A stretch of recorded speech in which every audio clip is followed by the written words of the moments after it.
The fire of love burning deep in every human heart calls us to awaken. Awaken to the work of justice. Awaken to the work of compassion. Awaken to the work of community. For in this time of human suffering and exaltation, we are called beyond awakening into action. May the chalice flame we now light guide our hearts in service to a greater good that holds all living things in its holy embrace. Come, let us worship together on this beautiful morning. Please rise in body or spirit and join in our opening hymn, number 108.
Please remain standing and join in our affirmation.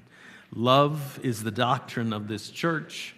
The quest for truth is its sacrament, and service is its prayer. To dwell together in peace, to seek knowledge in freedom, to serve life in fellowship, to the end that all souls shall grow in harmony.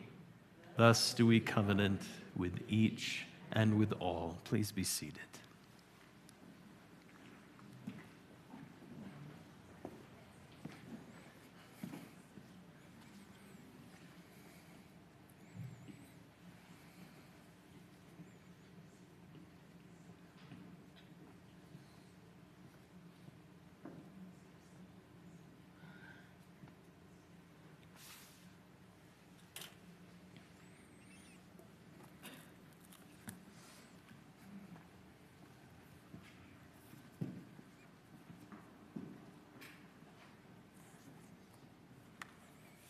Candles have been lit this morning for all joys and all sorrows that are being held close and quiet in our hearts, and those shared aloud in memory of Jim Billen on the 5th anniversary of his death, and in gratitude for everyone who worked to clean up the grounds yesterday, and Janet Van Cleave for a delicious lunch.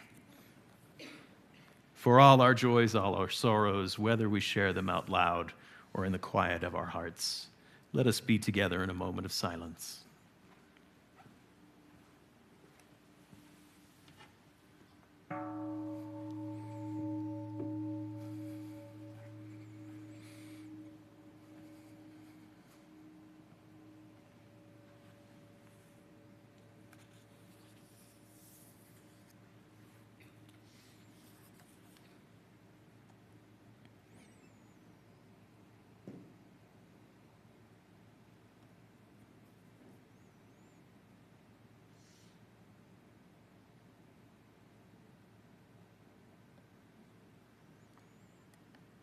Please join with me now in a spirit of prayer and reflection. Eternal and beloved, gracious source of all life and all love, we come together this morning grateful for this time out of time, which we have set apart for ourselves, so that we might become more fully present to our own souls, to our neighbors and our communities, to that which we call holy. May our joys be celebrated together, our wounds be healed together, our hearts be opened together. Holy mystery, silent presence, uncertain bearer of the weight of it all. In these quiet moments, we listen. We listen for the maybe still breathing, perhaps still whispering, faintest sign of the universal good. We listen between the cacophony of distractions pulling us towards untruth and falsehood.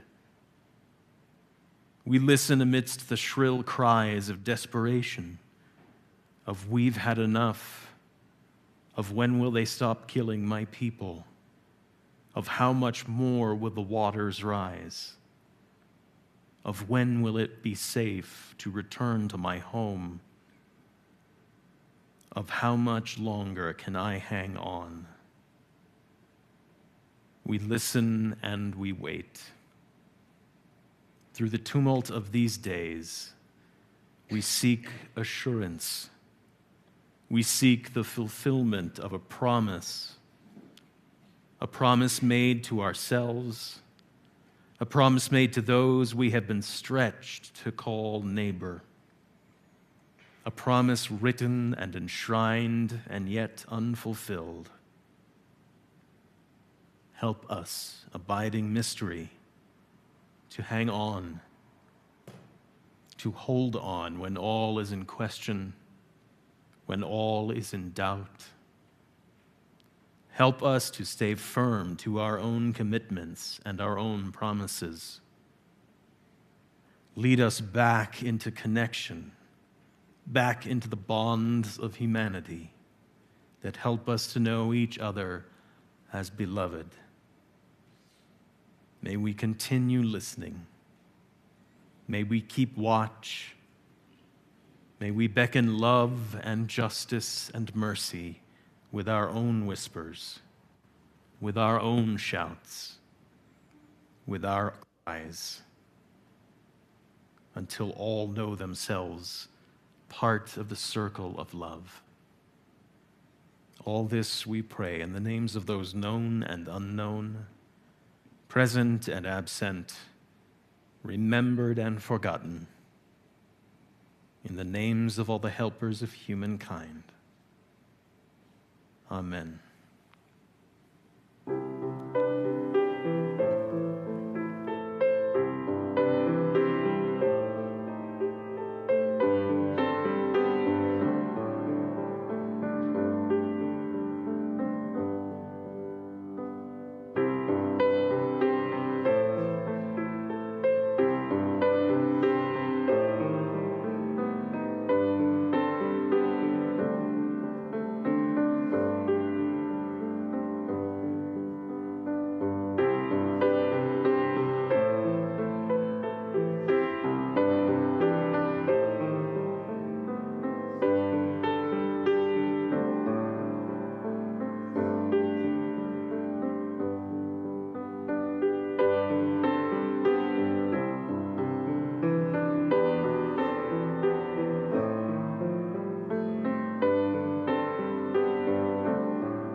If the young and the young at heart would like to join me here at the front of the sanctuary or sit right where you are, our story will be right up on the screen here this morning. This is one of my favorite stories, Old Turtle and the Broken Truth by Douglas Wood.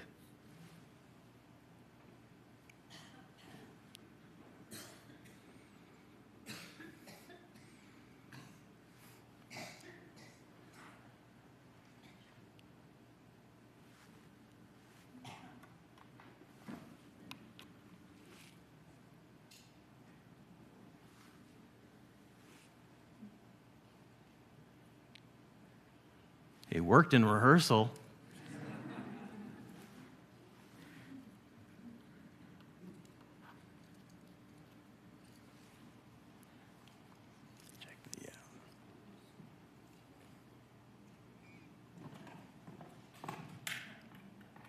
Aha! Gremlins.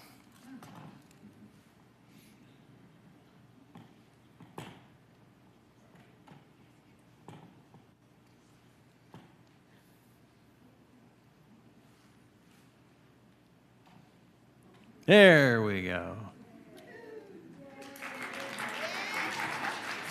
Thank you, Rick. Once in a beautiful, faraway land that was somehow not so very far. A land where every stone was a teacher and every breeze a language, where every lake was a mirror and every tree a ladder to the stars.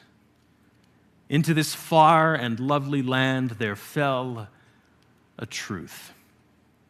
It streaked down from the stars, trailing a tail as long as the sky.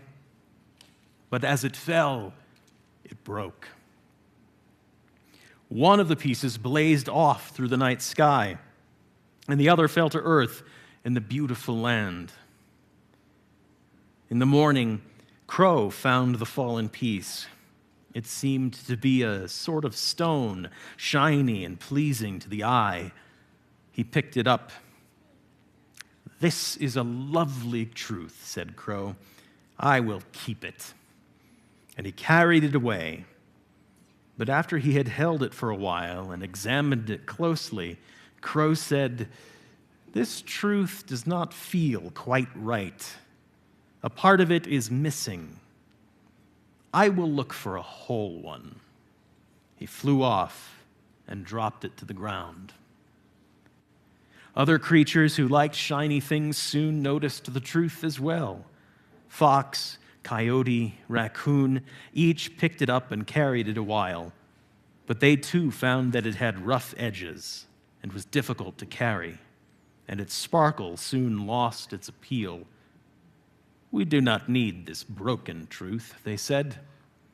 "We will find a whole one." Butterfly and bear also discovered the truth, drawn by its sweetness, but each found that it left a bitter taste after all.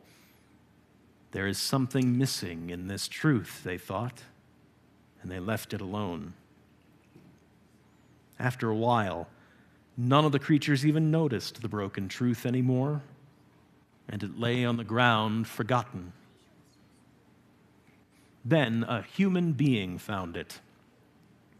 He was walking slowly, listening to breezes, gazing at beauties above and below and all around him, when he found the broken truth. On it was writing, and the writing said, "You are loved." The man held it carefully, thinking it was the loveliest thing he had ever seen. He tucked the broken truth into a safe place and kept it. Sometimes he would take it out and admire it, and the truth sparkled just for him and whispered its message to him alone. And the man thought he had never felt so proud and so happy. The man took the wonderful truth to his people, those who lived with him, who spoke as he spoke and dressed as he dressed, and whose faces looked like his. And together they cherished their newfound truth and believed in it. They hugged it to themselves, and it became their most important possession. After a while, the man and his people did not hear the language of breezes and stones anymore, but heard only their truth. They did not see the mirrored beauty in the lakes or the ladders to the stars, but saw only their sparkling truth. And for them, it was enough, and they called it the truth. The truth made the people feel good and proud and strong, but soon they also began to feel fear and even anger towards those who were not like themselves and did not share their truth. The other beings and other people of the lovely land seemed less and less important, and the language of the breezes was hardly ever heard anymore. Time passed, and other people said, "We must have this great truth for ourselves, for with it comes happiness and power."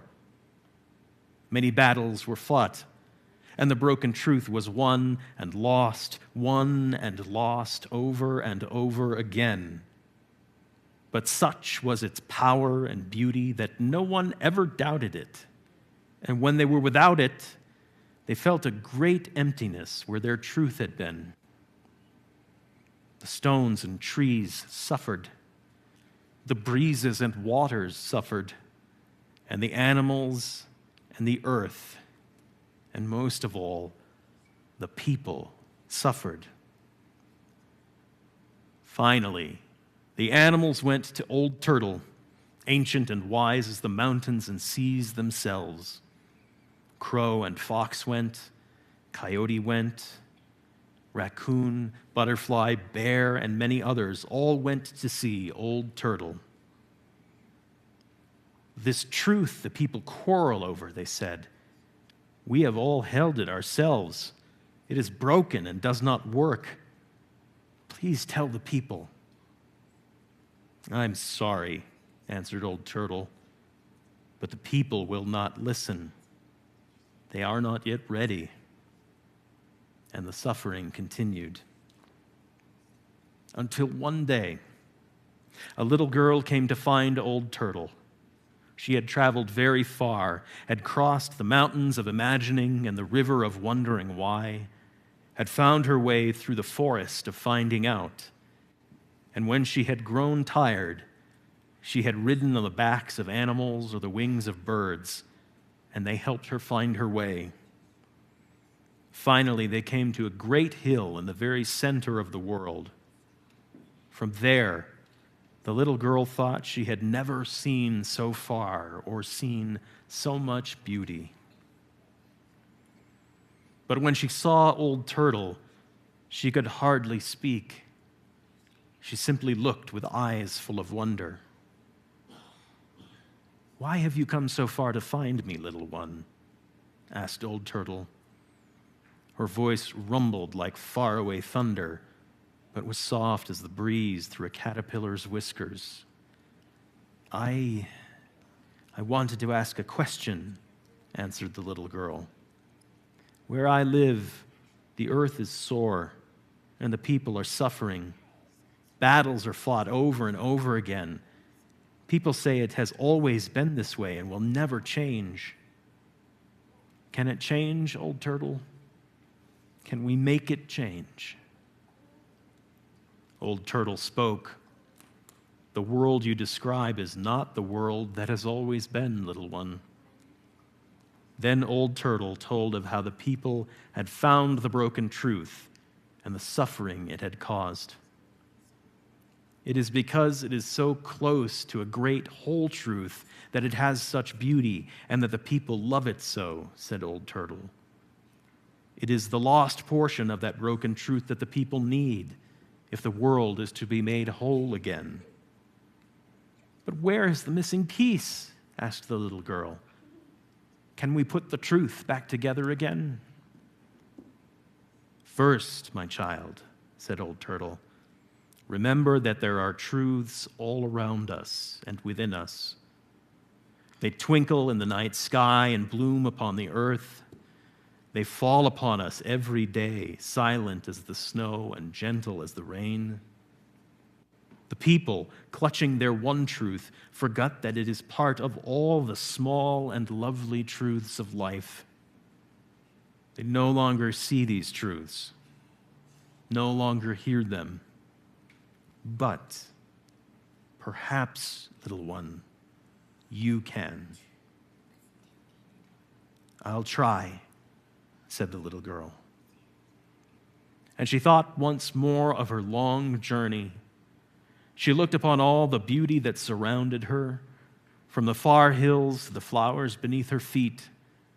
She saw the movement of clouds and the soaring of birds and the dancing of light upon the green and living earth. She heard the whispering of a breeze, and gradually a feeling came over her as though all the world were made of truths, as if the world had been made just for her and she had been made for it. And she felt a secret smile somewhere deep inside and thought that perhaps she understood. She looked once again at Old Turtle, her eyes more filled with wonder than before. Old Turtle spoke again. "Remember this also, little one. The broken truth and life itself will be mended only when one person meets another, someone from a different place or with a different face or different ways, and sees and hears herself. Only then will the people know that every person, every being is important, and that the world was made for each of us." For a long time then, the two friends were quiet, high on their hill in the very center of the world. And in her heart, the little girl thought she could see other people in the other beautiful lands, people with their own ways, their own truths, people different from her own, but still, somehow, the people. Finally, the little girl asked one more question. "Old Turtle, how will the people learn these things?" "By seeking out those small and simple truths all around them," said Old Turtle. "By listening once more to the language of breezes, by learning lessons from stones and animals and trees and stars. Even turtles," she chuckled, "and little girls. Now, little one, it is time for you to go, to return to your people and tell them what you have seen and learned, and to help them mend their broken truth. Take this with you," said Old Turtle, as she placed something in the little girl's hand. "I have saved it for a very long time for someone just like you." The little girl looked at what Old Turtle had given her. It was a kind of stone, a mysterious, beautiful stone. It was lovely to touch, and it made her feel good to hold it. She squeezed it tightly and then tucked it away for her journey. "Thank you, Old Turtle," she said, and hugged her friend's great leathery neck. And then she started home. Once more, she traveled through the forest of finding out, crossed the river of wondering why, and the mountains of imagining. Crow led the way, and again, when the little girl grew tired, all her animal friends helped. She sometimes touched the stone Old Turtle had given her to renew her strength, and it took a long time, yet almost no time at all, and she was home.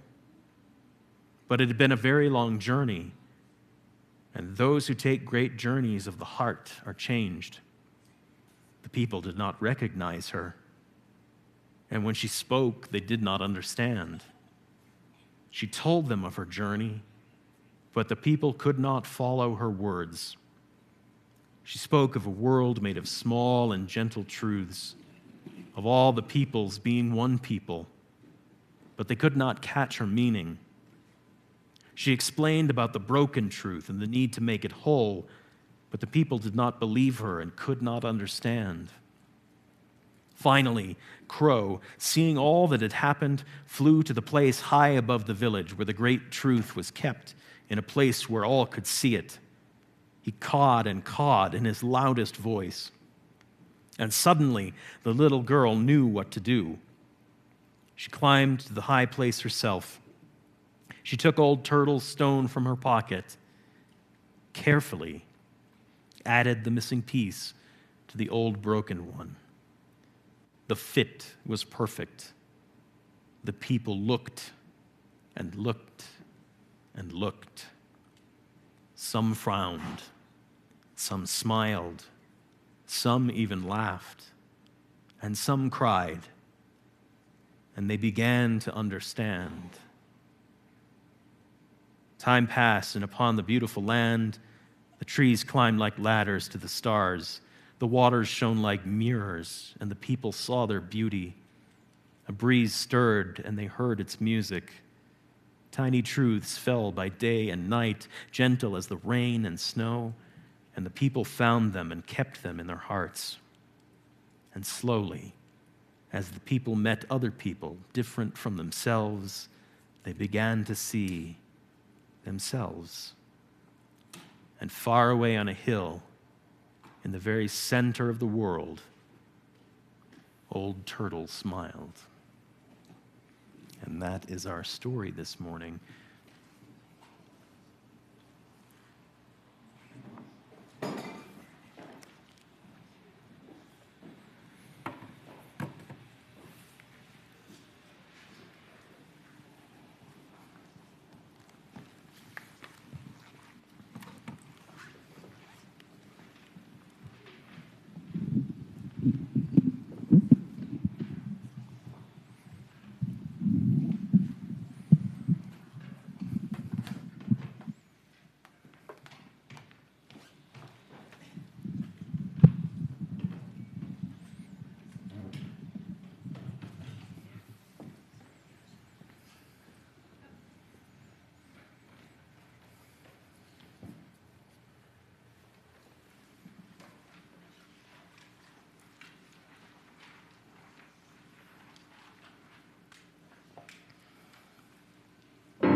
That's my foot. Underneath my foot is the marble starting line at the ruins of the stadium of ancient Olympia. I promise this sermon is not just a vacation slideshow. That would be cruel. This photo is a pretty good summation of everything I felt for the majority of our tour around Greece we returned from the other week. We visited several UNESCO World Heritage Sites, most of them ruins of ancient Greece. And there's something about standing in the fallen rubble and the minor restorations of rocks that stood 3,000 years ago. The only phrase I can come up with to describe it is cosmic smallness. Not quite the total perspective vortex in The Hitchhiker's Guide to the Galaxy, but pretty close. Standing amidst all of that, feeling deeply all of a sudden the connections I have, not just to the people around me, but to the people who came before me. I've talked about that before, but I was really living in it in those moments. People 3,000 years before me built this, loved it, improved on it. And at least half of my family comes out of that region somewhere in the Mediterranean, so who knows if some ancestor of mine generations and generations back didn't have some part to play in some of that somewhere.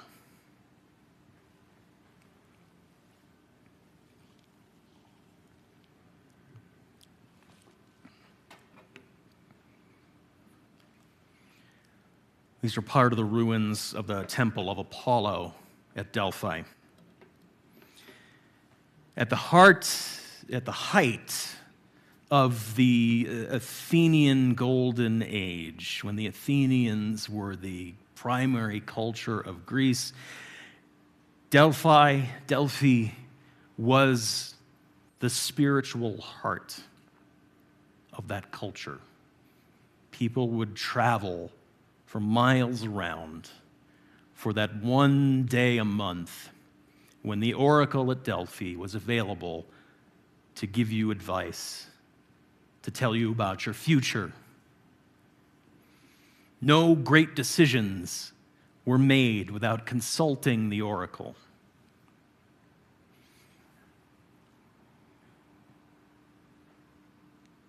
In the year 390, the Byzantine Empire was on the rise.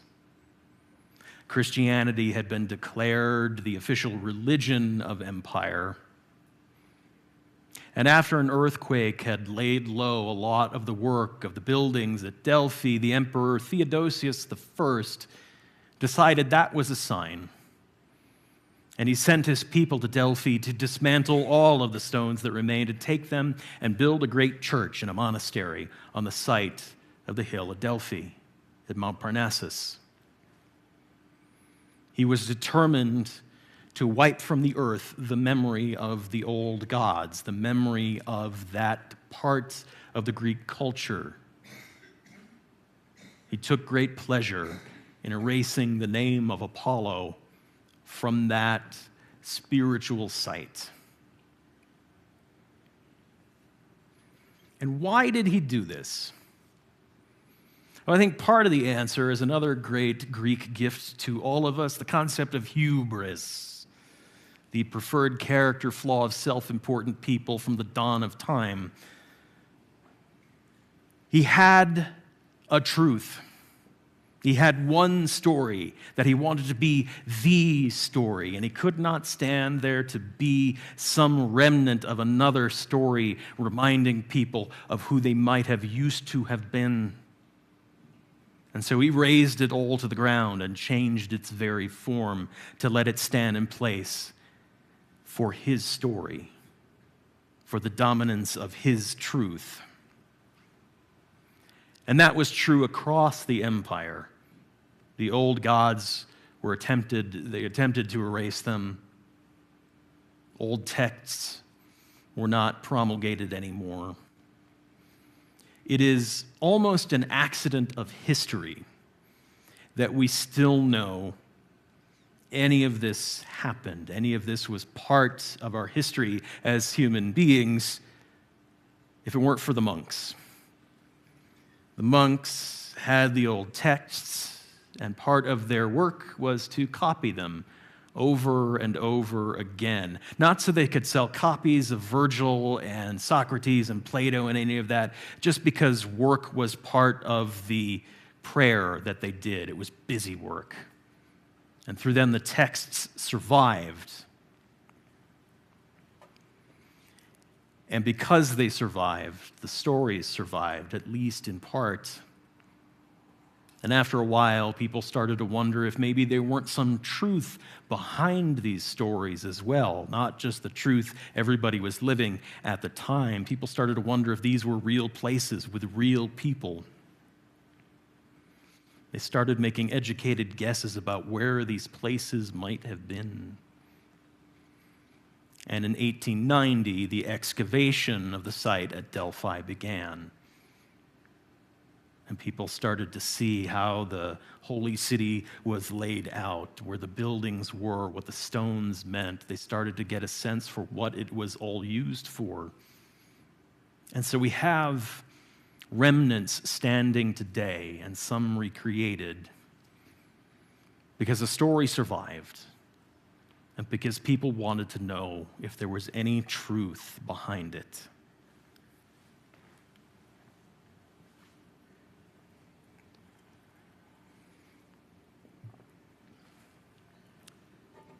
So much of our culture wars today are rooted in a sense of story, of whose story gets to be told, of whose story gets to have primacy, of who gets to be silenced, whose voice gets to be heard in the grand story of our human existence.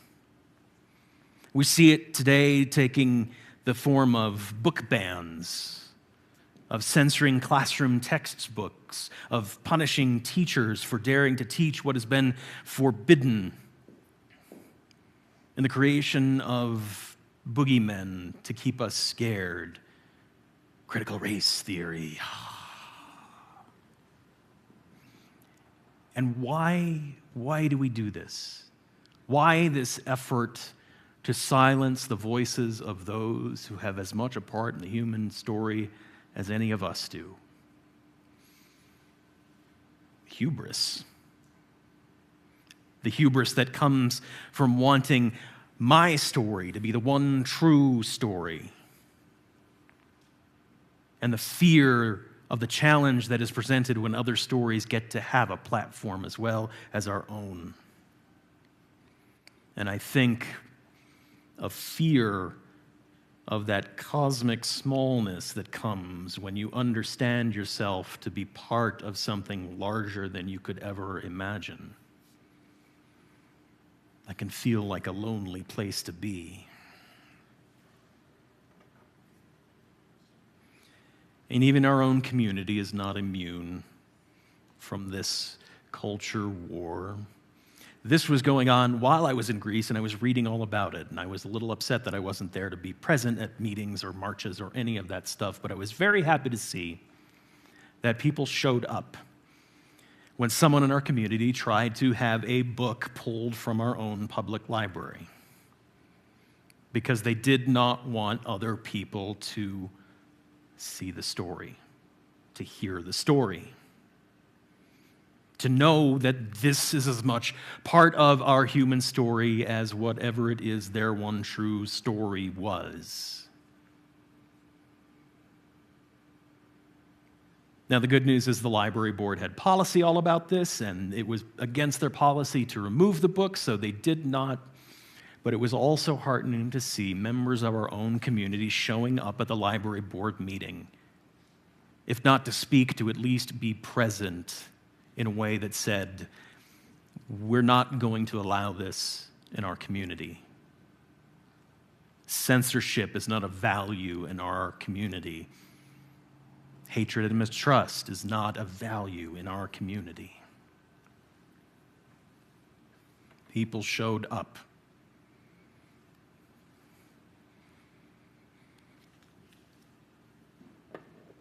So what does that part have to do with all the stuff I said at the beginning? The span of time from the height of Delphi, from the height of what we understand as the Olympic pantheon of gods, and the time when Theodosius I tore it all down and tried to erase it, was about 1,000 years, which is at once a long stretch of time, and yet, in our sense of cosmic smallness, no time at all. The length of time it took from Theodosius tearing everything down and trying to erase it to the first attempts to excavate what had been buried, 1,500 years. Again, a long time, but also not so long in the grand span of things. The truth of the old stories remained and reemerged, in part because of an accident of history. The monks were just doing their busy work, and so we kept the stories, and we kept people curious, and people eventually went looking again. It took millennia, but the truth of the human story remains.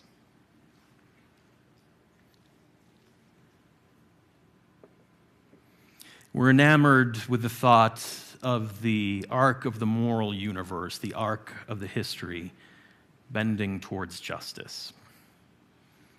But here's the thing. If the people in our society who hold the power and the privilege had their way, that arc of history would just kind of be onwards and upwards forever and ever to the benefit of just those few people. That's where power takes things. If it bends towards justice at all, it is because all of our hands and all of our voices pull it in that direction continuously, a continuous effort to set things right and make sure more of the story is heard.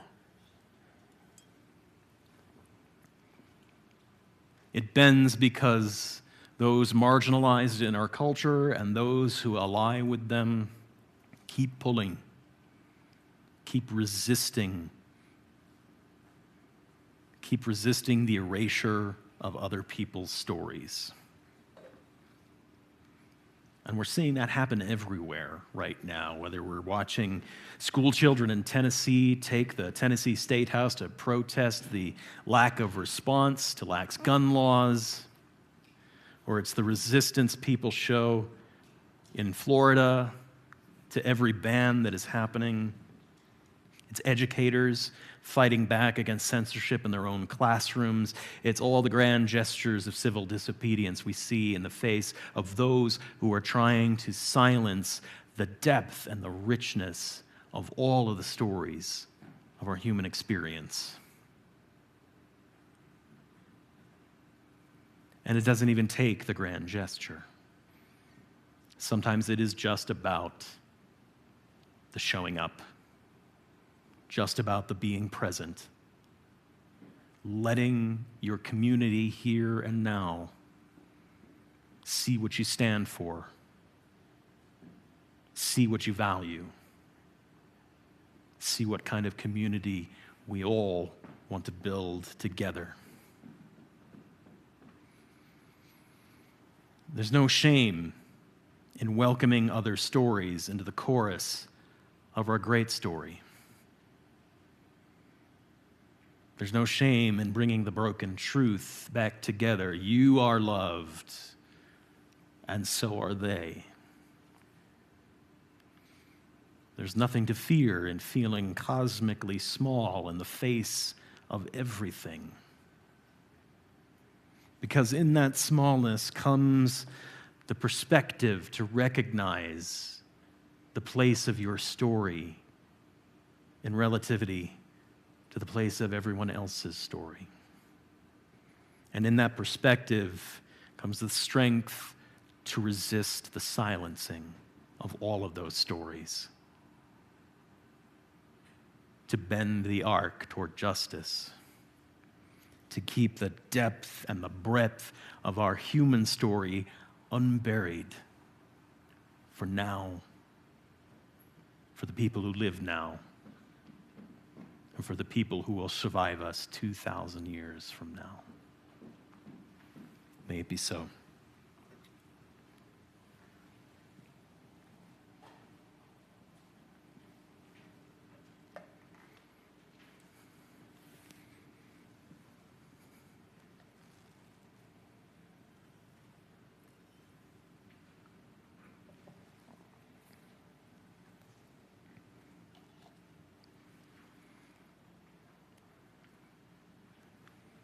As we prepare to return to our everyday lives, it is time to give something of the gifts of this community back to the larger community we are part of. It is time for our offering. During the month of April, all cash and undesignated funds we collect will be given to our friends at the Española Pathways Shelter in support of their service to the homeless of northern New Mexico. You may give through the basket this morning or at the box at the back of the sanctuary, or as always, through your Givelify app. The offering will now be accepted. May what you give bring you joy and into deeper relationship with this community.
Yeah. It's almost time to depart. Just a few announcements before we go. First up, stick around after I say amen, because there's a baked potato bar happening in the fellowship hall. Stick around and join us for a meal and some fellowship, and maybe fill out a pledge form and turn it in before you go if you haven't done that already.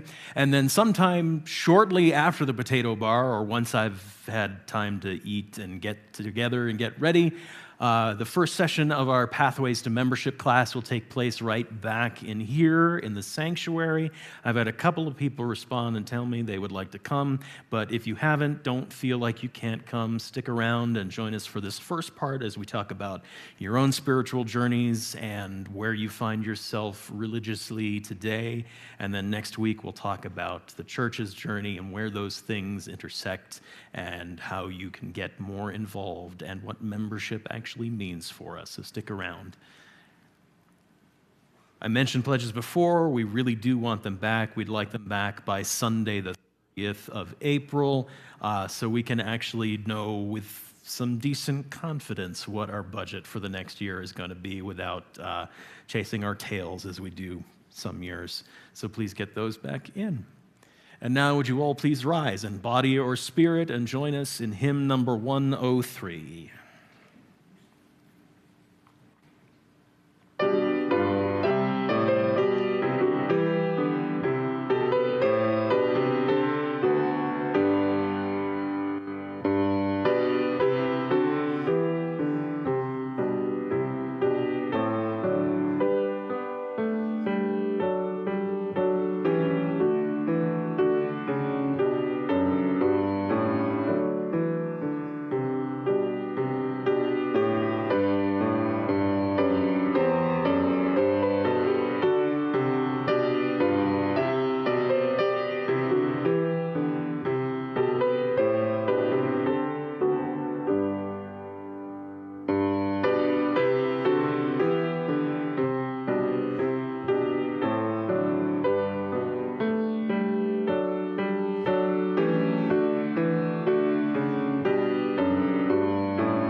Friends, may life bless us and keep us.